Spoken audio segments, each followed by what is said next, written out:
what's going on, guys, and welcome back here to another weather forecast, my friend. It is the most important forecast of the year, in my opinion anyways.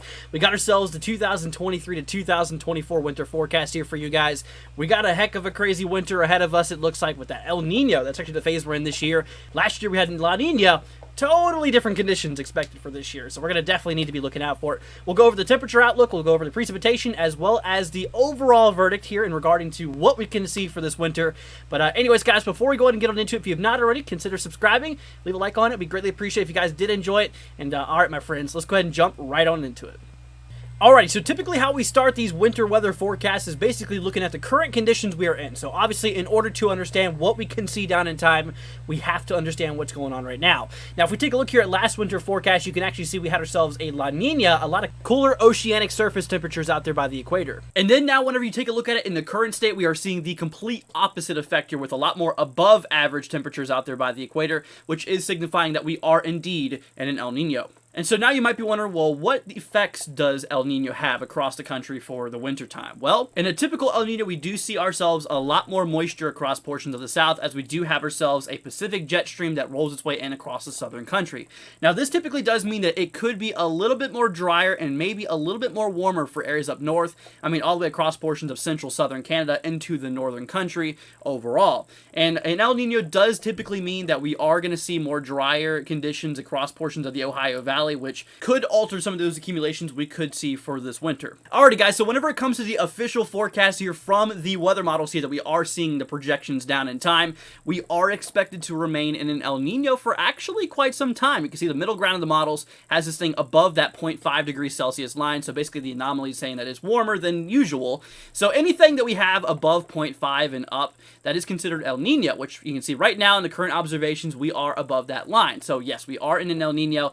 So then we have the negative 0.5 to the 0.5 region, which is this ground right here. This is that Enso neutral kind of ground where, you know, it's not a La Nina or it's not really an El Nino. And of course, like I was saying last year, we had ourselves that La Nina, which is negative 0.5 and basically lower. This is a La Nina. So you can see this year we are projected to be in the El Nino state. Now, when taking a look here at the wording, you can see obviously NDJ, which is November, December, January. And look at this, DJF, that's December, January, February. That's kind of for the heart of winter. We follow the line up here in the middle ground is showing this thing around the range of 1 to 1.5 degrees Celsius above average in terms of those Pacific oscillations, which that is saying that we are seeing a lot more, actually a pretty decent El Nino in general is forecasted here by those models. So, like I said, this possibly even could carry into the spring for next year, so we'll have to monitor its progression. Alrighty, my friends, it's the moment we have all been waiting for, the official forecast here for the 2023 into the 2024 winter. We're going to start off here with the temperature expectancies in terms of the below and above average temperatures here for this winter. So,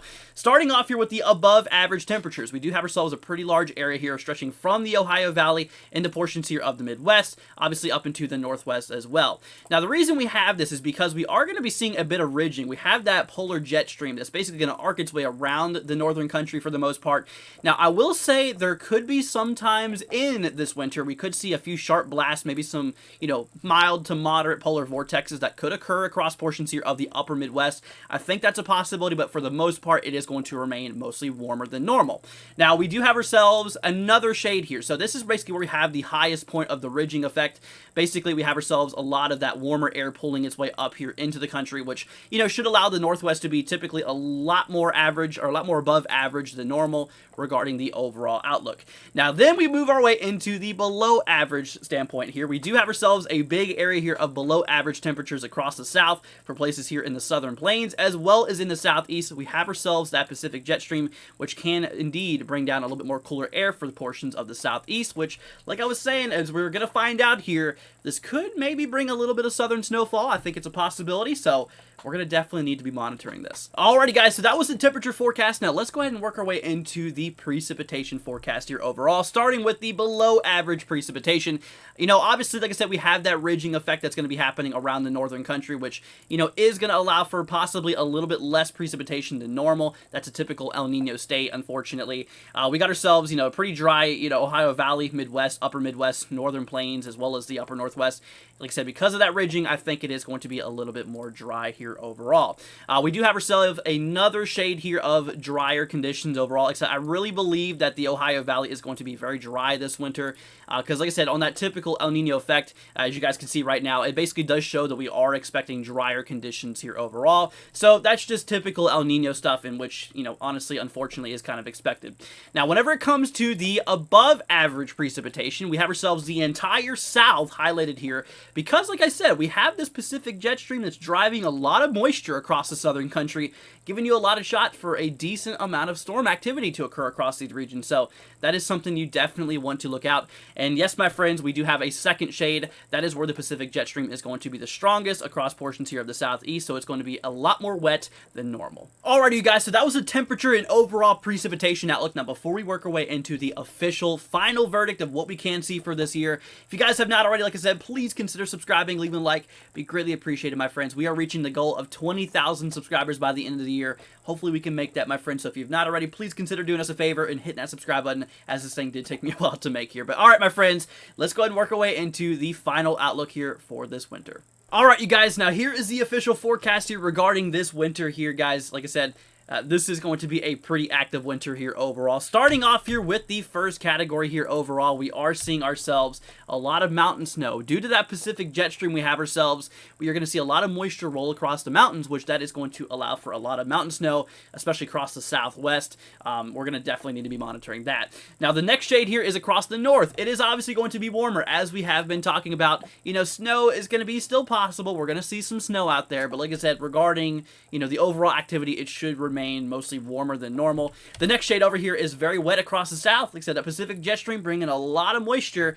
The next shade out there in the southeast is cool and wet. We see a lot of cooler temperatures as well as a lot of precipitation. I think we could see some pretty low southern snowfall this year. I really do think so. We could see some snowfall down towards the south this year, so that's something to keep an eye out there for. The next shade is across the central country. We have ourselves, you know, kind of mostly average conditions. You know, it's right between the point of your Pacific jet stream and the overall warmer temperatures, so it's kind of in the middle ground. So, you know, you could take it or leave it. It's going to be kind of an average winter overall. And then whenever it comes to the Ohio Valley, despite the drier conditions and the warmer temperatures, I do think we could get some good Ohio Valley snows. So I think a couple good snowstorms will be a good possibility out there. And last but not least, my friends, up here in the northeast, we have well above average. I am expecting a lot of nor'easters because, statistically, back whenever I used to live in Virginia, and overall this is a fact here across the mid-Atlantic and northeast, we usually have ourselves the heaviest winters across the northeast during these El Nino states. So I really do think that the northeast and the mid-Atlantic could be seeing a lot of snow this year. So definitely, I'm sure a lot of people are happy about that.